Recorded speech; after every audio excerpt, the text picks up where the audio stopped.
खड्का कामी भनेपछि तिनीहरू चाहिँ कामीको छोरी बिहे गरेर कामी भएका कामी भएका नभए तिनीहरू बाहुन हुन् बाहुन हुन् खड्का भनेको चाहिँ छेत्री हो कालीकोटे खड्का भन्छन् खरै उसको कालीकोटे कालीकोटे भनेको चाहिँ के थरी हो बाहुने हो छेत्री हो छेत्री हो अनि कामी छोरी बिहे गर्यो अनि कामी भयो अनि अरू अरू कालीकोटे चाहिँ कामी छोरी बिहे नगर्ने चाहिँ कालीकोटे चाहिँ छेत्री नै भएका छेत्री नै छन् कालीकोटे छेत्री नै छन् यति डबल थर भएको डबल त्यही त हो त भन्दैछु त म अर्थ त्यस्तो परेको है बाबु हो तपाईँ कति वर्ष पुग्नुभयो म त 84 85 पुगेँ बाबु 85 वर्ष पुग्नुभयो हो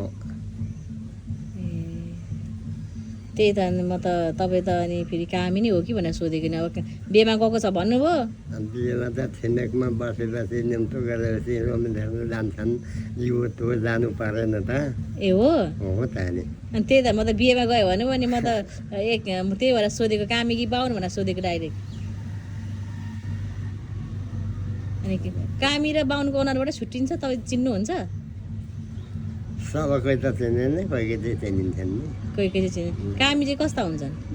अनुहार कालो हुन्छ कामीको कालो हुन्छ अनुहार पक्का कामीको चाहिँ फेरि पक्का कामीको चाहिँ कालो हुन्छ अनुहार कालो हुन्छ हो र हो म पक्का कामी हो त्यसो भए म गजमेर हो त्यही त पक्का कामी हो गजमेर भनेको चाहिँ अब कुनै बेला चाहिँ कामी भनेको भन्ने मलाई थाहा छैन हो कि भने त सुनसिउरी भन्ने सुनसिउरी पनि पक्का कामी हो पक्का कामी हो सुनसिउरी पनि काला हुन्छन् सुनसिउरी पनि काला हुन्छन् अनि अरू कुन छ पक्का कामी चाहिँ को हो कुन कुन थरी हो मैले जानेका चाहिँ हुन त धेरै थरी छन् तर मैले जानेका चाहिँ एउटा सुनसिउरी भयो एउटा लोहार भयो गजमेल भन्ने यहीँ आएर सुनेको मैले अनि सोद्धाखेरि हामी चाहिँ पहिलादेखि त पक्का कामी भन्थ्यो यहाँ माथि एउटा बुढा थिए ती बिरामी भए पोहोर गए ती त्यहाँ सोद्धाखेरि हामी चाहिँ पहिलादेखि पक्का कामी अरू थर हामीले थाहा छैन भन्थे क्या के थर केबाट कामी बनेका हो भनेर सोधेँ नि त मैले र हामी चाहिँ यस्तो हो गजमेल भन्छन् दर्नाल भनेको त मगर हो मगर अनि हाम्रो यहाँ मामा पर्नेहरू हुनुहुन्छ नि त मामा हो नि त मगर भन्ने मगर हुन् मगर अनि फेरि मगरको छोरी बिहा गरेको छ त मामाले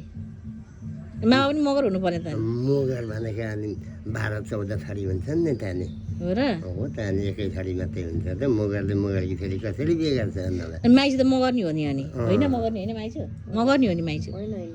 के हो उता बुत्रु काकाको आमाको होइन अनि यहाँ पनि के थरी हो माइजू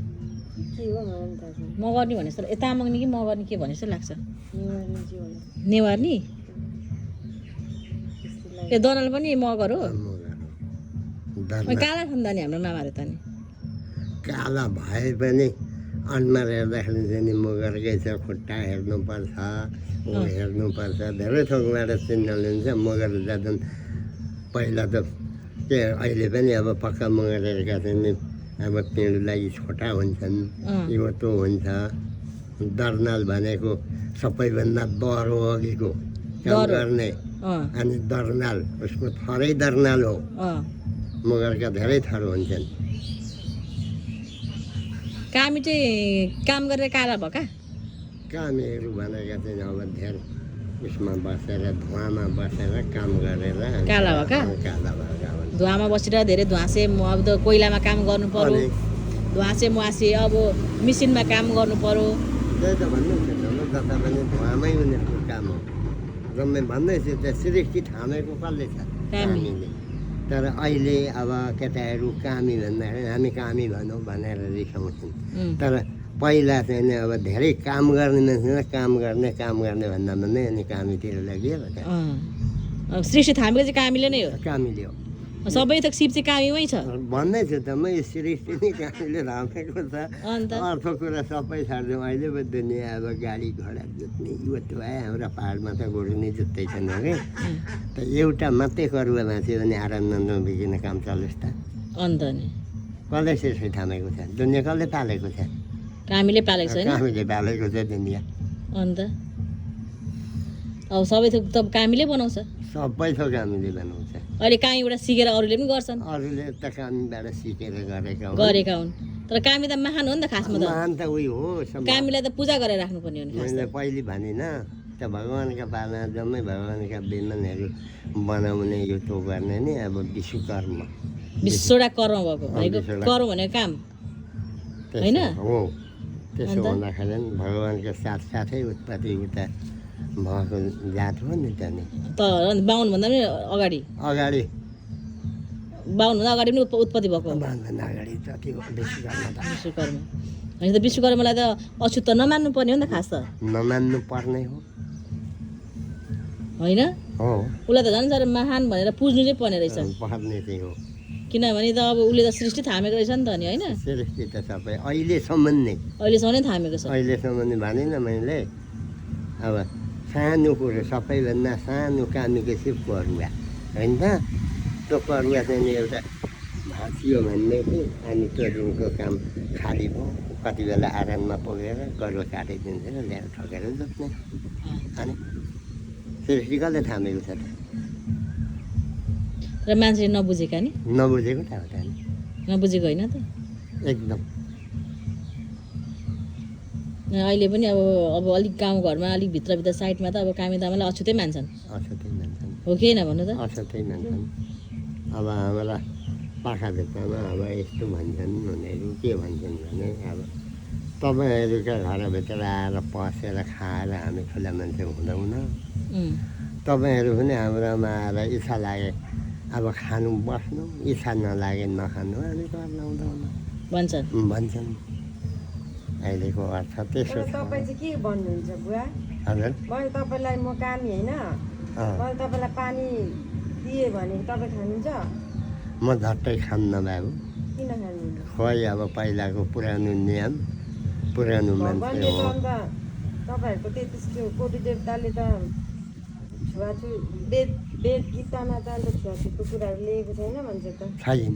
अनि तपाईँहरू चाहिँ कहाँबाट यस्तो कुरोहरूमा यो अघि भनिनँ मैले अघि नै कुन राजाले बनाएको यो नियम हो यो चाहिँ नि मानिसले बनाएको नियम हो यो छुवाछुत चाहिँ छेत्री बाहुनबाटै छ बुवा नरिसाउनु होला तर हाम्रो गाउँमा अहिले पनि मैले छुको कसैले खाँदैन हो हो किचनमा पस्नु पनि दिँदैन अहिले पनि दिँदैन त हाम्रो भद्रपुरमा पनि दिँदैन हाम्रो सापकोटाहरू बाँसकोटा सापकोटाहरू छन् बुवा उहाँहरूले हामीले अहिले छुको खाँदैन शिवाकोटीहरू छन् उनीहरू अहिले पनि छुको खाँदैन तर हाम्रो फेरि क्रिस्चियनमा चाहिँ भेदभाव जातपातको कुरा छैन बुवा अघि मैले जान्दाखेरि भनेको अनि तपाईँलाई के लाग्छ बुवा तपाईँ अहिले मर्नु भयो भने तपाईँ स्वर्ग जानुहुन्छ स्वर्ग जाने र नर्क जाने कसले जानेको छ हामी मरेपछि मरेपछि स्वर्ग जाने नर्क जाने कुरा तपाईँलाई थाहा छैन कसैलाई पनि थाहा हुँदैन थाहा छैन यो कसलाई थाहा छ यो कसैलाई पनि थाहा छैन अनि त्यसो त अन्त तपाईँको के अरे 33 कोटी देवतालाई तपाईँले त्यत्रो पूजा गरेर पनि तपाईँ निश्चित हुनु न स्वर्ग जान्छु भनेर त्यो थाहा हुँदैन तपाईँ अहिले मर्नु भयो भने स्वर्ग जानु न भनेपछि र त स्वर्ग जानु र नजानु त्यो थाहा हुँदैन किन थाहा हुँदैन भने अब तिमीले सोधिहाल्यौ उदाहरणमा दिन्छु हजुर एकपल्ट मरेर यस्तो हुँदो रहेछ भनेर फर्केर आएको कोही पनि छैन मानिस मर सकिगयो गएपछि एउटा यो चाहिँ नि शास्त्र हरेकका बनाएका चाहिँ के भनेदेखि अघि ऋषिमुनिहरूले बनाएका हुन् ऋषिमुनिहरू भनेका हाम्रा पुर्खाहरू परे ती एकदम तपस्या गर्ने काम नगर्ने अनिखेर हरेक शास्त्र बनाएर दान दिने यस्तो गर्ने खाने यस्तै गर्नका लागि बनाएको जस्तो लाग्छ मेरा मनले चाहिँ हजुर पर यो अब कोही एकजना मात्रै मरेर अनि स्वर्गमा यस्तो हुँदो रहेछ म स्वर्ग गएर आएको भन्ने कोही निक्लेको छैन मरेर फर्केर आएको त्यो कोही त छैन छैन तर एउटा कुरा भनिदिन्छु कि बुवा भनौँ के अरे म चाहिँ निश्चित छु म मऱ्यो भने स्वर्ग जान्छु भन्ने कुरा किनभने हाम्रो बाइबलमा चाहिँ येशू ख्रिस्ट चाहिँ मरेर पनि जीवित भइ उठ्नु भएको छ 3 दिनमा त्यो कारणले म चाहिँ मऱ्यो भने स्वर्ग जान्छु अनि अब तपाईँहरू चाहिँ फेरि तपाईँहरूको चाहिँ निश्चित छैन रहेछ अब निश्चित छैन म त तर फेरि हाम्रो त फेरि निश्चित छ नि स्वर्ग जान्छ भनेर। किनभने बाइबलमा के भनेको छ भने बाइबलमा के लेख्छ भन्दाखेरि म बाटो सत्य र जीवन हो, मलाई तिमीले विश्वास गर्यौ भने चाहिँ मद्वारा चाहिँ तिमीहरू स्वर्ग जान्छौ भनेर यीशु ख्रिस्टले भन्नुभएको छ। त्यो भएको कारणले म चाहिँ निश्चित छु, म मऱ्यो भने स्वर्ग जान्छु। बाइबल भनेको पनि त्यही शास्त्र हो, अरू भनेको पनि त्यही शास्त्र हो, भगवान्कै लीला हो, भगवान्कै अवतार हो, एउटै हुन् भगवान्। बाइबल भन्ने पनि उनै हुन्। म बाइबल भनेर अपमान गर्दिनँ, थाहा छ त्यो। एकदम एउटै भगवान् हुन् जुन पनि। तर बुद्ध पछि यीशु ख्रिस्ट आएको हो नि त, हो बुद्ध पछि यीशु ख्रिस्ट आएको। तर बुद्धले पनि चाहिँ तपस्या गर्दाखेरि चाहिँ के स्वर्ग जाने बाटो होइन, मबाट चाहिँ मुक्ति छैन, मबाट चाहिँ मुक्ति छैन भनेर भन्नुभयो नि त। पछि आउनेले चाहिँ तिमीहरूलाई मुक्ति दिनुहुन्छ भनेर भन्ने थियो अरे बुद्धजीले पनि। अनि एउटा कुरा चाहिँ बुवा, तपाईँ मर्नुभन्दा अगाडि चाहिँ यदि तपाईँ स्वर्ग जानु निश्चित हुनुहुन्छ भने चाहिँ प्रभु यीशुलाई तपाईँले चिन्नुपर्ने हुन्छ होइन। प्रभु यीशु ख्रिस्टले चाहिँ संसारमा आएर तपाईँको लागि मर्नुभयो, तपाईँलाई माया गर्नुहुन्छ, प्रेम गर्नुहुन्छ, किनभने तपाईँ चाहिँ पापमा तपाईँ नमर्नुहोस् भनेर। तर तपाईँलाई चाहिँ पापबाट बचाउनुलाई एउटा कुरा भनिदिन्छु, तपाईँहरूको 33वटा देवता जति पनि भगवान्हरू हुनुहुन्छ म उहाँहरूको आदर गर्छु, उहाँहरूलाई म नराम्रो भन्दिनँ। तर उहाँहरू जतिजना पनि आउनुभयो उहाँहरू मरेर जानुभयो, बुझ्नुभयो, मरेर जानुभयो। तर यीशु ख्रिस्ट यस्तो परमेश्वर हुनुहुन्छ जसले चाहिँ मरेर पनि जीवित हुनुभयो। अनि तपाईँको पापलाई चाहिँ उहाँले आफ्नो शिरमा लिएर चाहिँ क्रुसमा मर्नुभयो। तर तपाईँहरूको 33 कोटी देवताहरू जति पनि आउनुभयो उहाँहरूले चाहिँ के गर्नुभयो, पापीहरूलाई चाहिँ, जस्तै कि तपाईँ पापमा जन्मिनु भएको भने चाहिँ पापीलाई चाहिँ मार्नुभयो, बुझ्नुभयो। जस्तै कि राम आउनुभयो, कसलाई मार्नुभयो, रावणलाई। कृष्ण आउनुभयो, कसलाई मार्नुभयो, कंसलाई मार्नुभयो होइन। तर यीशु ख्रिस्ट आउनुभयो तर पापीलाई मार्नु होइन, तर पापीलाई बचाउनुको लागि आउनुभयो। अनि उहाँले भन्नुभएको छ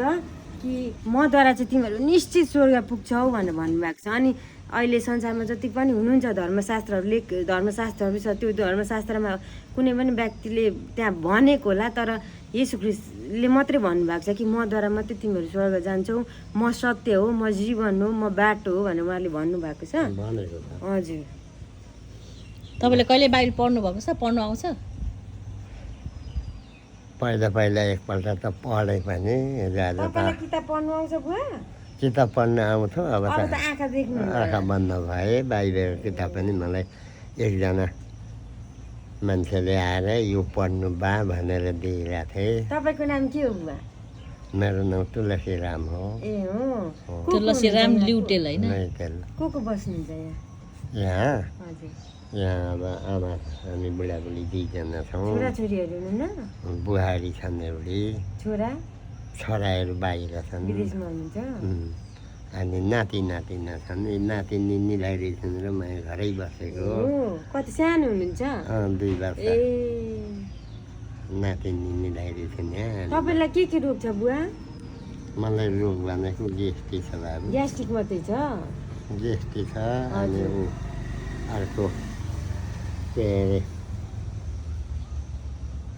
अल्सर अल्सर पनि छ बुवा? अरे अल्सर भने त पेटमा आन्द्रामा घाउ हुनु हो। आन्द्रामा घाउ। अनि के तपाईँले बार्दै हुनुहुन्छ? बार्छु। ए पिरो अमिलो खानुहुन्न? मलाई पनि अल्सर छ बुवा। पिरो अमिलो चिल्लो यस्ता चाहिँ मासु पनि धेरै खानु मिल्दैन। उसिनेर खानुहुन्छ कि? उसिनेर 2-4 पिस खान्छु। त्यो डाक्टरले त्यो भनेपछि खानै मिल्यो गरेको छ। यस्ता कलिला अब साना पाठाहरू अथवा बोकाहरू यस्ता बोसो नभएका थिए अलिक खाँदा पनि बिसाउँदैन। अलिक बलिया खसीको मासु खानु हुँदैन, खान्न पनि। उही परिवारका लागि 1-2 पिस खाइदिन्छु। नखाना परिवारलाई असन्तोष हुन्छ, खाइदिए सन्तोष हुन्छ होइन। पोहोर दसैँ अघि गएर इन्डोस्कोपी गरेर यस्तो रोग छ भनेर निकालेर डाक्टर मैले नि इन्डोस्कोपी गरेको बुवा, मलाई नि अल्सरै छ। अनि त्यहाँदेखि मैले त्यो गरेको छ। तिमीहरू उमेरदारी मान्छेलाई चाहिँ उसले काट्छ अरे यो रोग नानी। केले बुवा? जुन मुला हुन्छ नि हजुर मुला भयो गाजर भयो त्यो मुलाको गाजरको मुला काँचो गाजरमा उसको काँचो साग रायोको काँचो साग यस्ता खाने हो भने यो अल्सर काट्छ अरे ए काँचो खायो भने चाहिँ बुवा काँचो खानु अरे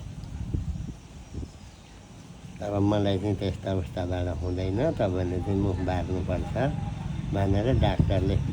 भनेर मैले असोजदेखि 1 वर्ष हुन्छ यहाँ आउँदा असोजमा 1 वर्ष हुन्छ मैले इन्डोस्कोपी गरेको हजुर अनि त्यहाँदेखि बारेको छ अलिकति पिराख्नु भयो भने त साह्रो पारिहाल्छ